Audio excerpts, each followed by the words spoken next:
The 5-0 Podcast. 5-0 Podcast.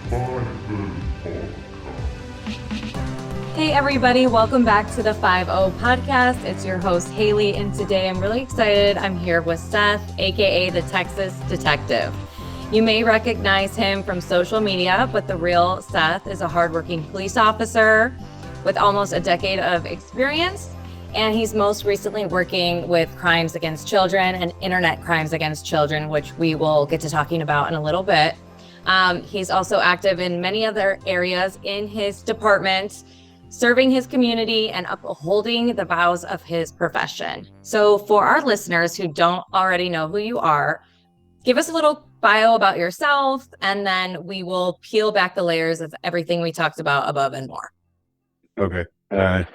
So as you mentioned, I'm Seth. I currently do work crimes against children and internet crimes against children.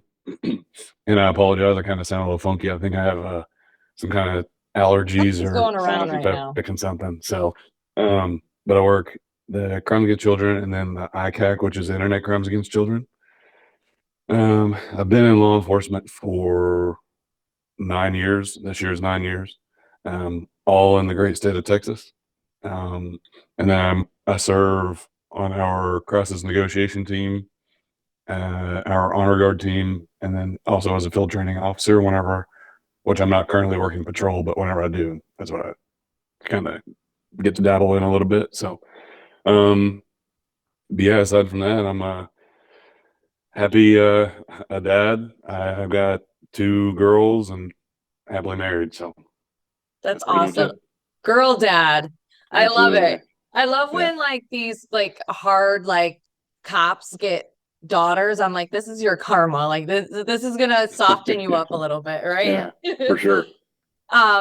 So we'll talk about law enforcement and your foundation, and we'll give advice and things like that. But something I like to ask everyone that comes on the show is just to kind of figure out how you got here. And that's just tell us about your family life and growing up. So I grew up in Southeast Oklahoma. I always reference Broken Bow, Oklahoma, because a lot of people know where Broken Bow is. It's a big vacation spot in Oklahoma.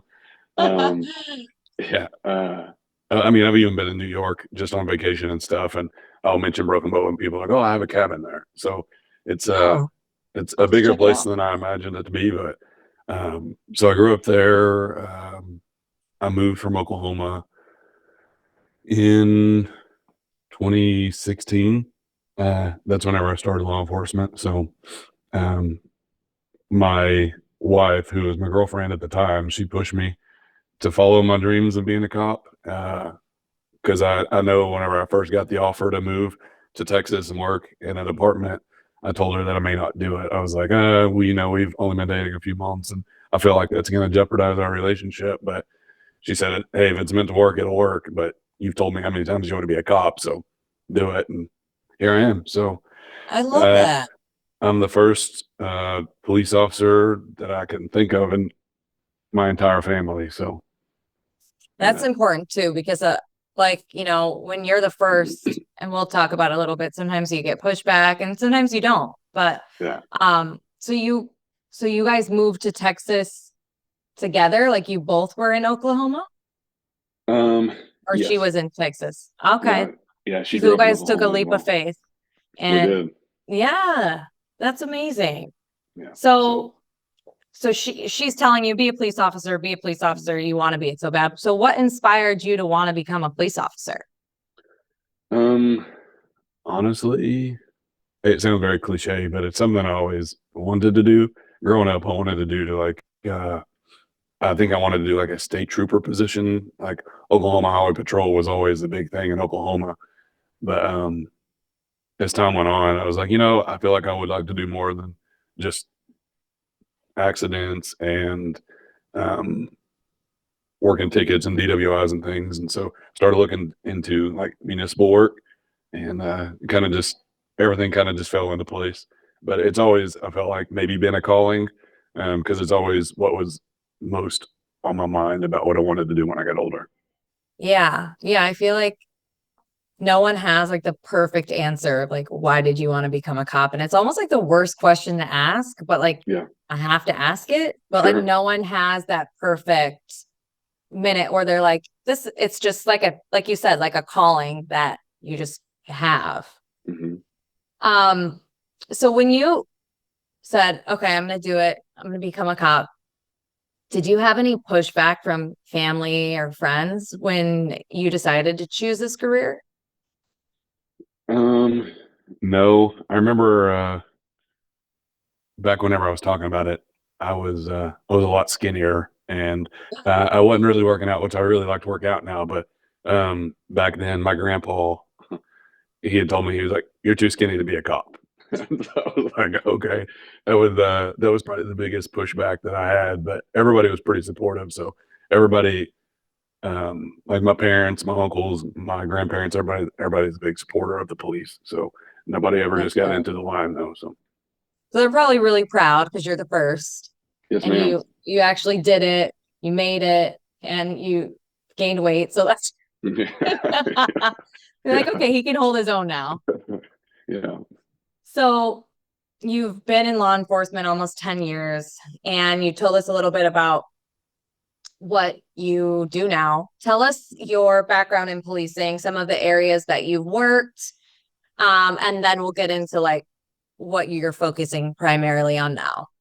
Gotcha. So I've always worked in North Texas, like just north of Dallas. Um, but I mean, obviously, I started out on patrol. At the first department, I worked in two different departments. First department, they actually put me through the police academy. They sponsored me to go through, so that was great. Um, but from there, I just worked street work, and then Yeah. actually got into bicycle patrol, which was pretty fun. You could go kind of be discreet and sneaky to roll up on people doing things they shouldn't be doing.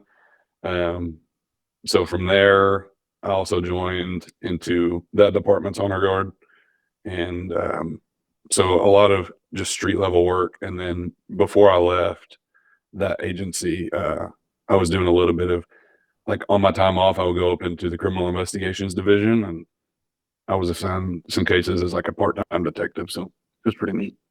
So you got some detective experience before you became like a Mhm. full-time detective. Yes, And is ma'am. your department now, you don't have to say where you work, but is it a lot bigger than your first agency or is it smaller? What's like your Uh, size agency? Is it like mid, small, or big? yeah, I would say from North Texas, it's mid. I mean, we've got around 80 officers right now. Oh, okay. Okay. It's really quickly growing though. Like I think um, by the time we're topped out, within like the next 10 to 15 years, we're projecting over 220 officers. So Oh it's a my lot of God. growth. Yeah, it's a That's lot a of lot growth. of growth. Like where I Hmm. work now, I think it's like 160. Oh yeah, Which but I came from Chicago PD, which had like yeah, 13,000. So to yeah. me, That's crazy. this is like small, but they are like, no, this is big because it's also growing too. Hmm. Same like it's places are getting built up so fast, and you need police officers more than ever, really. Oh, absolutely. Um, so what's been your favorite experience, unit, or role so far in all 9 years? Like if you had to pick one, what's your number one? Honestly, just what I'm doing right now. Which is Working the crimes great. against children. Yeah, I love it. I think I think growing up and just I wasn't really ever exposed to any type of child abuse or really even heard of anybody being abused as a kid.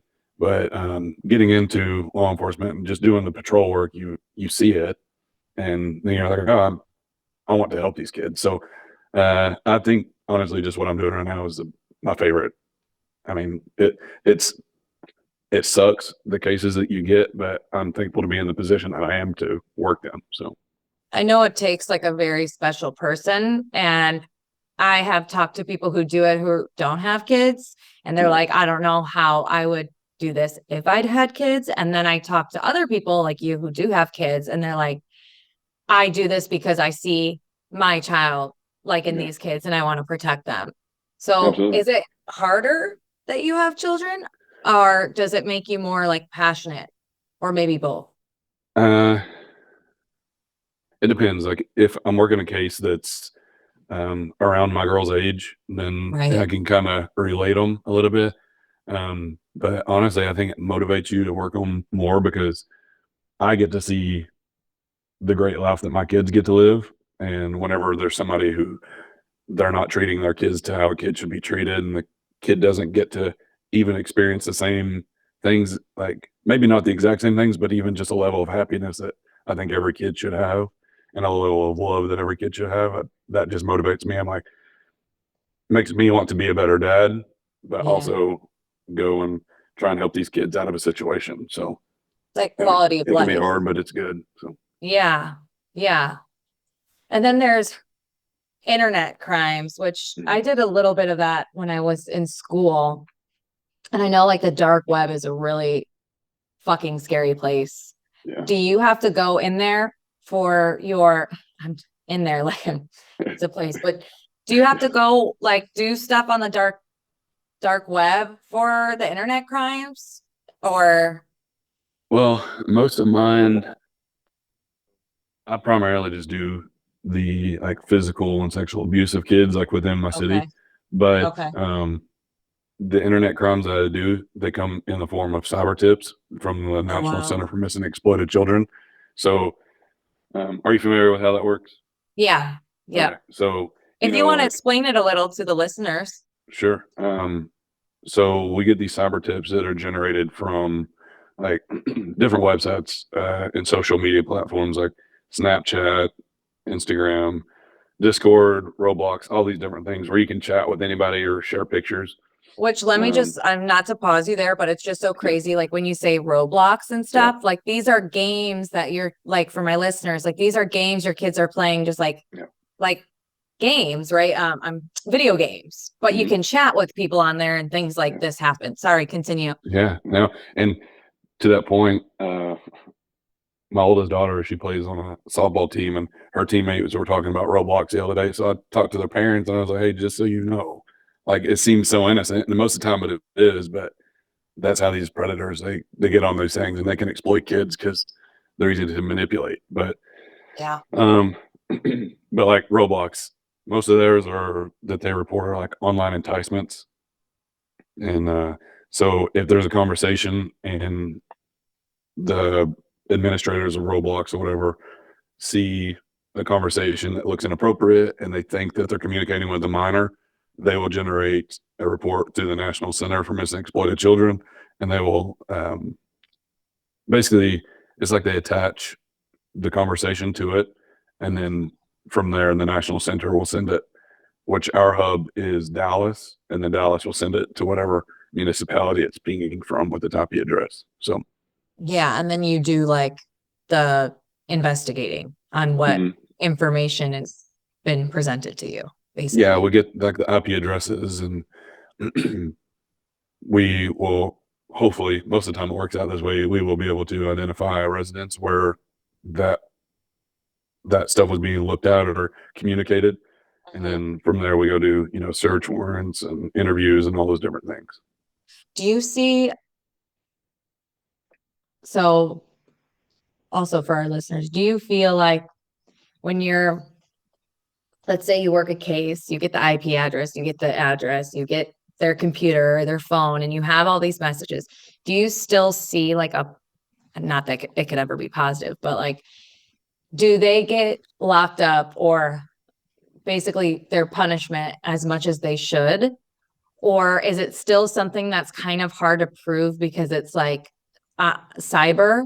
Because I know I've had cases and worked on things where it's like hard to prove that they were the person behind the computer or the person behind the phone. And like, how does that frustrate you? Or is there new technology that you're able to basically lock these people up appropriately? Or Yeah.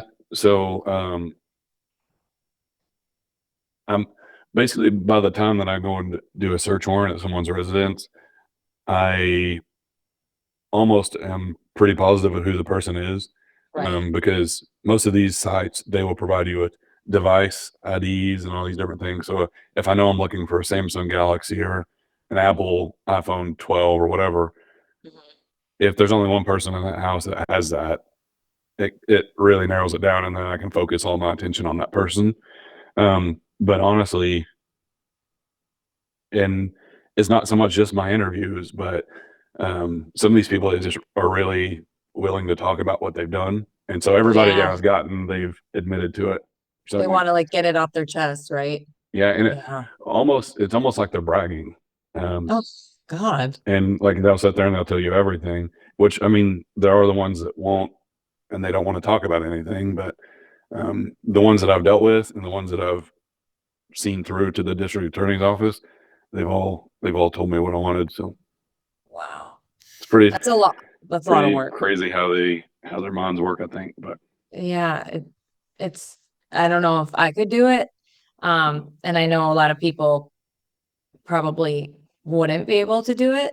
I feel like the benefit is getting them their time and like Yeah. getting the case closed. Like you finally, solve something, but I feel like it never really makes anything better, which is the hardest part. Cause it's like, they're not going to be there for life usually. So it's like, yeah, do they learn which their lesson or not? yeah, which I will say the city I work in, we're divided into two different counties, and both of the counties are pretty strict on the stuff. So Good. like you'll hear different things about certain counties in the state of Texas that are like very lenient on certain things, Mhm. but the two that we're in, they're they tend to sentence people pretty good for what they've done. But also, aside from just investigating for the possession of these images or videos or whatever they've got, one of the goals is to identify because there's a statistic, I believe it's like I'm not going to be 100% positive here, but it's That's somewhere okay. around 70% of people who are in possession of child porn and stuff like that, they've hands-on offended against a kid. So that's always Right. the goal, is to figure out if they have any live victims. So Wow. if you can get Yeah, that, then that'll increase it, and that typically is like a absolutely. life sentence. So Oh my God, that's amazing. And that's why Texas is a great state. hey, I love it. So you're also a field training officer, like you said, when you work the streets or, maybe pick up shifts. I don't know. You're field training certified, basically. So I do have a lot of listeners that are either new to policing or want to get into policing. So there's some questions that people had for advice. What advice would you give to a new cop just starting off? He's just getting an FTO. What's like some bits of advice you would tell him or her? I would say mold the way that you're like. If I'm training somebody, my goal is for them to pick up the way that I'm doing things. They don't have to do it my exact way, but I hope they can take from their first phase to their second phase, third phase, fourth phase, and their ghost phase, and combine all of the things they liked and use that as their own style. Um, and then just be willing to, I don't know, just things are going to be hard, but be willing to accept negative feedback about some things you do, because you're never going to do it perfect. Even if you've done the job for 20 years, there's always going to be something that you can work on. So, but that's part of field training, is to see how you can respond to criticism and all those different things, because once you're out of field training, you're still going to be criticized by certain people of the public who are like, "Oh, why'd you do this?" But we just part of the job. But um, that would be my biggest piece of advice, though, is just create what you want your style of policing to be, and you can go in with your idea of what you want, but also learn from your trainers. If you've got good trainers, you'll pick something up good from them. Yeah, and I like that you said um take criticism, because I feel like sometimes even me at points, in the beginning of my career, I would take things like personal. Yeah. And it's not personal. And if you can't take the criticism from your FTO who's trying to help you, or at least I hope, I would say majority are, Yeah. then you're not going to be able to handle what people throw at you on calls, or, angry, crazy people. So Yeah. I love that you said that, because that's so important. You can't take criticism from someone who's looking out for your livelihood, your safety. you got to really check yourself, check your ego at the door, and just learn and mold, like you said. Absolutely. So you're active on social media. You have a TikTok. That's how I found you. Your TikTok has like a lot of humor, has your dad stuff in there. You humanize the badge. You talk about like stuff like now, like FTO, certain points, advice, and you also talk about fitness. What do you hope to accomplish with your social media presence? So I've said it from the get-go to like my wife and different people from work and stuff. But if I ever get to having like a big following, my goal is to, in the midst of like all the humor and all the things that I like to mix into my stuff, is to bring awareness to like the crimes against children stuff and like child trafficking and all these different things, because I think that is, I don't know, to me, I'm like, that's the worst crime in the world. Like, because you're taking the most innocent little being and manipulating them to do things that a kid should never do. Um, and I think there needs to be more awareness. So that's my biggest goal, is to just bring awareness to that. So Yeah, and I think you do. And I like how you have your daughters in there and like you show like your normal, your funny side. And like it's always important to show people. That's why I wanted you on here, because I liked your social media. And I think, you probably will blow up pretty soon. So I'm glad I got you here first. But we'll yeah, see. I think it's important. Yeah, you will. You will. But you're also super passionate about like physical wellness. Your handle's like the healthy cop. Yes. Your original handle. How does being like healthy and into fitness help your mindset as a police officer, as a dad, just as a human being? Yeah. So whenever I first got into law enforcement, I weighed 190 pounds, and that was pretty much between 190 to like 198. I would fluctuate at my first department. It's a pretty active department, so I was always out doing stuff. Um, then whenever I moved to the department I work at now, things were slower and working nights, fast food is a big option. And so we're like, all right, I don't want to bring my lunch. I'd rather just go grab tacos or whatever. I went from 195 to 230, and I was like, what am I doing? I didn't realize that. Yeah, I didn't realize that until I got into my detective position, and I look back, somebody sent me a picture and they're like, hey, look at you. I was like, what in the world? So I got to fix it. And so once I fixed it, and I use that as motivation, because I'm like, one of my videos I made, I think last week or the week before, was talking about fat cops, right? It sounds like I'm taking a shot at people, but it's like, that was one of the first ones I saw. Like, yeah, I was like, oh, he's going there. Yeah. Yeah. I'm like, if that motivates somebody because they're like, oh, this guy's a jerk for calling out fat cops. I'm like, no, you're doing yourself a disservice. And I wish I could have went back and told myself that whenever I was on night shift on patrol, like, hey, you're not going to be able to be effective in a situation if you have to really wrestle around, because my cardiovascular shape was not good. I wasn't working out, but all that stuff has changed. And so now that I see that, I would like for people to see the same thing that I see and be like, it's important, because if I call for somebody to come help me or my wife or my kids, I'm going to hope that it's not some 350-pound cop that shows up there and the perpetrator is somebody who looks like they're in really good physical shape, because it's probably not going to go very well. Right. That's exactly right. Yeah.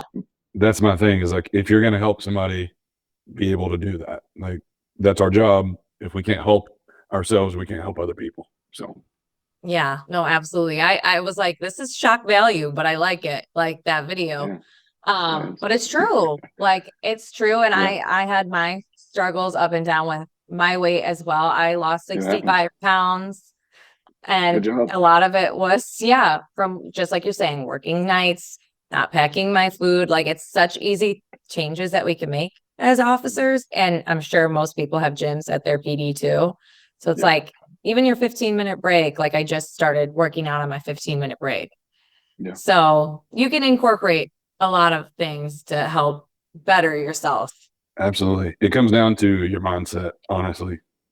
Yeah. Because almost everything I feel like that we deal with is mental, even outside of police work. Like, well, I just don't feel like doing that today. But like, even though it sucks, go do it because you're gonna feel better afterwards. So I try and tell my kids that. So Yeah. I'm like, I know it's harder now, but push through it. Do you want to go Like, I know home? you're And only 3, but keep going. yeah, yeah, gotta start early. So Yeah, exactly. So, what's your favorite part? I'm assuming I can guess, but what's your favorite part about being a police officer? um oh man. So my favorite aspect of being a police officer is what I do. But my favorite part Right, of being a police right. officer, um, and that it's another cliche thing, but helping people even through a hard time. Like, um, recently we had an accidental death that I was able to help a family, even just facilitating their interviews for the kids and stuff. I was able to, even after the interviews and whatnot, go take them out to eat and just help them in any little way that I could. So, being able to be in a position that I'm able to make a positive influence on somebody's life, I'm all for it. And like those are the things that no one knows about, Yeah. like how you took that family out to dinner and Mhm. how much impact a police officer could really have on a family, on a kid, or on somebody's life. Like Absolutely. you probably really truly impacted them, and maybe one of those kids will grow up to become a police officer just because of how you help them I and their hope so family. because, I mean, you got to think about it. They're in the worst time of their life, even at young ages as children and all these things. I mean, they're going through a whole lot. Um, and even just the smallest act of kindness in a traumatic situation, I think it carries on. So later on, when people continue just to talk negatively about the police, at least this person can say, "Hey, I had a great interaction. Like, I'm sorry that you had a bad interaction. I know it happens, but not for everybody." Yeah, one thing can change the course of like an entire conversation, entire life, everything. Yeah. So, what can we expect from you, Seth, the Texas detective, the healthy cop, the TikToker, the detective, the dad? What can we expect to see from you in the future? If we start following you today, what can we expect?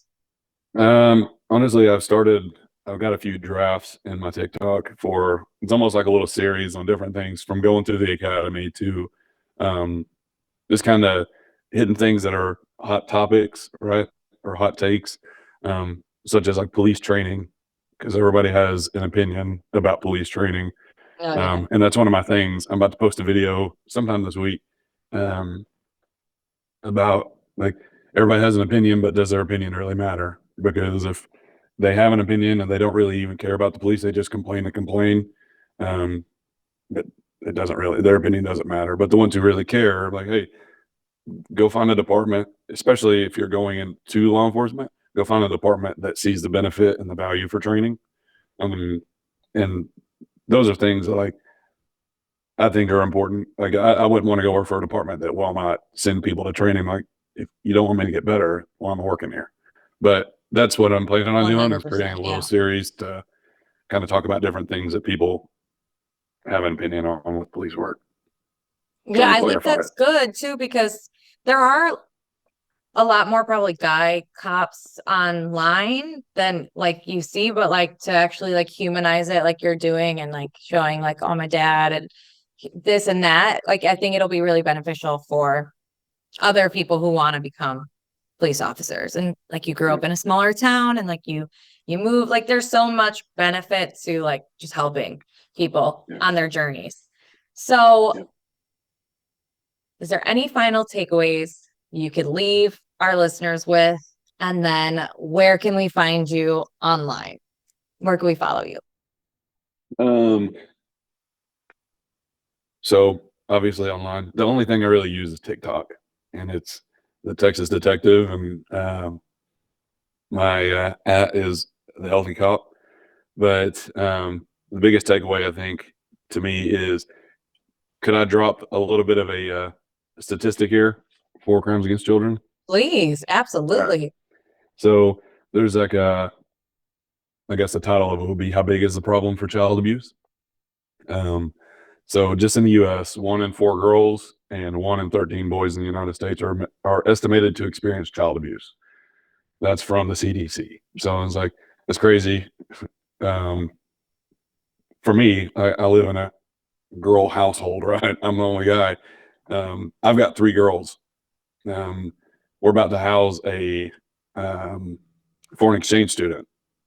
She's a female, so I'm like, that's crazy to think of the 4 girls in my house. One of them are going to be abused in some way or another.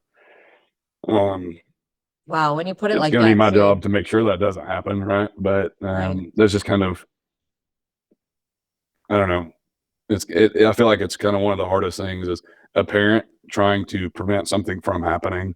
And that's what a lot of the parents I work with say. They're like, I did everything I could to keep something from happening. But most of the time, the offenders are people that they feel like they can trust. And that's just kind of how offenders work. They're like, well, let me gain trust here and manipulate it. But um, so also one last statistic is 1 billion children globally are estimated to experience sexual violence. And that was from a study in 2023. So it's I mean it's unbelievable stuff, but I mean it's what hopefully most of law enforcement officers that work these kind of crimes, hopefully they look at these stats and they just kind of motivate themselves from it. But also the people watching, just think about it. That's my biggest goal is to have people think about the kids because these kids most of the time they don't have a voice. And so if we can give them one, that's the biggest thing.